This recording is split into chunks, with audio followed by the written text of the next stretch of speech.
Hi, I'm Amanda from Life Unravelled, where we unravel life's little mysteries. Today we're looking at social skills and all the different things that we need to be able to teach our children so that they can navigate that social scene. It's really tricky for these little ones to understand what's appropriate and what's not appropriate. So we really need to guide them and help them cope with those frustrations that are happening. Now, let's have a look at the definition of what a social skill is. Social skills are any level of competence facilitating the interaction and communication with others, where social rules and relations are created, communicated, and changed in verbal and non-verbal ways. So what does that mean? Basically, it's the ability to act appropriately in a situation. So that's if we're going shopping, going to parties, also going to other people's houses. How do we interact with people, and including adults and our peers? Well, it sort of seems really easy, but there are different areas of our lives that we react in different ways. For instance, at home we're a lot more relaxed and you can sort of kick back a little bit and things can be a little bit more relaxed. But when we're out and about in a social situation, as far as shopping or going to the mall, if we're going to the museum or going to the zoo, there are certain interactions that we really need to look at. So we're going to have a look today at what are the things we can do at home to help our children be able to cope with those social situations. We're also going to have a look at the emotions that these little ones feel and how can we help them cope with their emotions. At the end of the day, it's all about them understanding how they're feeling and what is the appropriate way to show those feelings. And lastly, we're going to have a look at socializing with others, having a look at how we interact with others and teaching our little ones what are the appropriate things to do in the different situations. So let's have a closer look at home. There are a few skills that we really need to teach our children. One of them is that they know their address.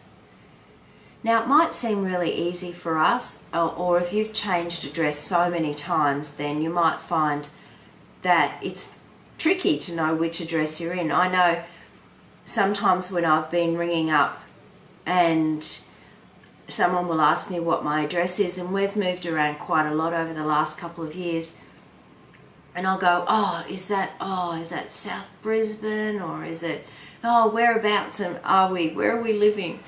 And for children it can be really tricky and they're not really used to that. So we need to teach them what their address is so that if a policeman finds them or something like that happens, that they can tell them what the address is. And at the age of 4, they should be able to know at least the suburb and the street that they're in, if not the number. It's also important to make sure that they know who to tell their address to. So that stranger danger is an important part of this year level or this 4-year-old journey. So making sure that they know their address, but know that they don't just tell everyone what their address is. Now, one of the other things that's also really important for our kids to be able to do is to know how to use a knife and fork. Now, a lot of kids will be experimenting, they'll be using spoons and forks, and some will even be using chopsticks, which is fabulous to do, great for their fine motor movement. But we do need to teach them how to use a knife and to be responsible with their knife use. So sometimes using a sharp knife, people give kids blunt knives, but you're actually better to use a sharp knife because that way it's easier for them to actually cut through. And if it's easier for them to cut through, they're not pressing down. They learn that sawing motion with the knife. And then they're also taught how to behave with it responsibly. Now, if you find that your little one's grabbing the knife and stabbing things with it, then obviously you're not going to give them a really sharp knife. But to teach them that responsibility, it is important to try and give them the opportunity to make good decisions.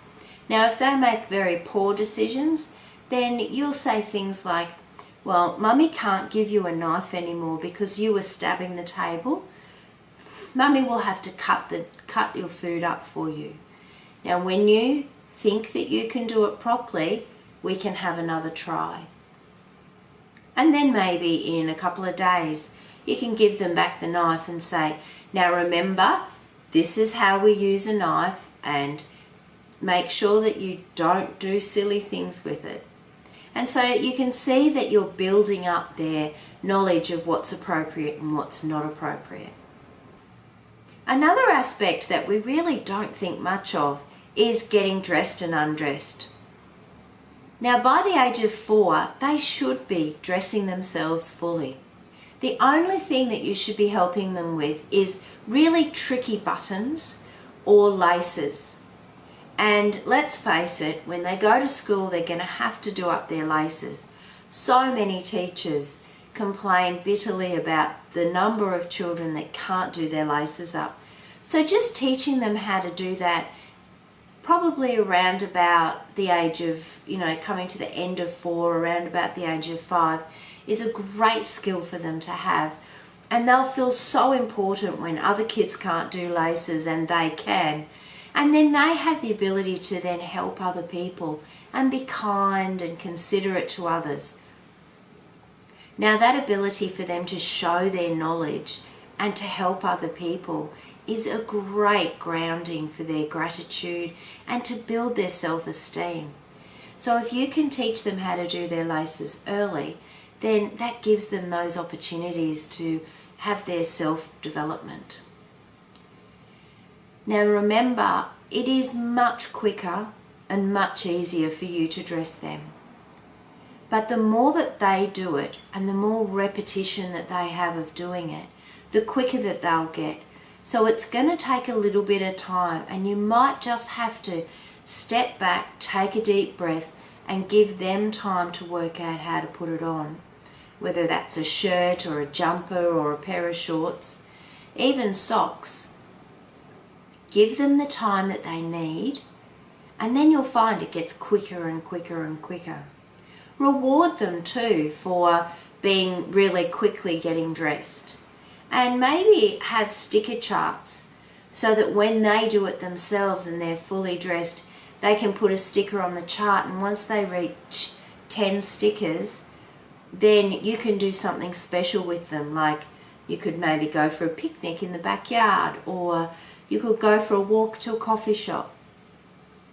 It doesn't have to be a really fantastic, big, expensive prize for them.